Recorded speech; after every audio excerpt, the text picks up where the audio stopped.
Chipboard, MDF और plywood.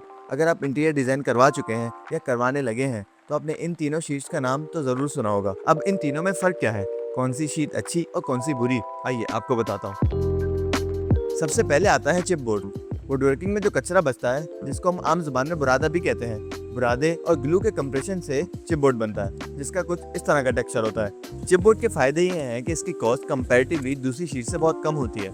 कोई भी ऐसा फर्नीचर बनाना हो जिसकी लुक ज़्यादा मैटर करती हो और प्रैक्टिकलिटी कम हो, तो उसके लिए चिपबोर्ड बेस्ट है, जैसे कि डेकोरेटिव बोर्ड्स और वॉल पैनल्स। याद रहे कि चिपबोर्ड मॉइस्चर बर्दाश्त नहीं कर सकता, पानी में रखते साथ ही कुछ देर बाद ये फूल जाता है। दूसरा हमारे पास आती है एमडीएफ शीट। इसको मार्केट में लसानी भी कहा जाता है।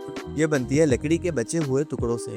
लकड़ी के बचे हुए टुकड़ों को रेशों में तोड़कर राइजिन और वैक्स के साथ प्रेसिंग के थ्रू जोड़ दिया जाता है और इसकी शक्ल कुछ ऐसे दिखती है। एमडीएफ कंपैरेटिवली ज्यादा मजबूत होती है चिपबोर्ड से और इंडोर फर्नीचर में इसका इस्तेमाल बहुत कॉमन है, क्योंकि इसका प्लेन सरफेस होने की वजह से इस पर पेंट का फिनिश बहुत अच्छा दिखता है।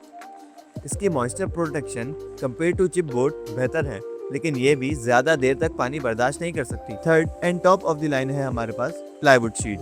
ये बनती है लकड़ी की पतली पतली टहनियों से, जिन्हें आम जुबान में विनियर भी कहा जाता है। तो कुछ ऐसा समझ लें कि मल्टीपल विनियर को आपस में जोड़कर एक प्लाईवुड शीट बनती है और इसकी शक्ल कुछ ऐसे दिखती है। प्लाईवुड क्वालिटी एंड कॉस्ट दोनों में चिपबोर्ड और एमडीएफ से ऊपर है और इसको पानी से भी कोई फर्क नहीं पड़ता और मजबूती नेक्स्ट लेवल। इसीलिए इसका इस्तेमाल हैवी ड्यूटी फर्नीचर में ज़्यादा होता है, जैसे कि kitchen cabinets, dining tables, outdoor furniture etcetera. क्योंकि प्लाईवुड सबसे बेस्ट है, तो क्या हर काम में उसी का इस्तेमाल किया जाए? ऐसा नहीं है। रॉड्स की इन हाउस फैक्ट्री में इन तीनों शीट्स का इस्तेमाल करके फर्नीचर बनाया जाता है। इन तीनों शीट्स की अपनी अपनी खासियत है, अगर इनको सही से इस्तेमाल किया जाए।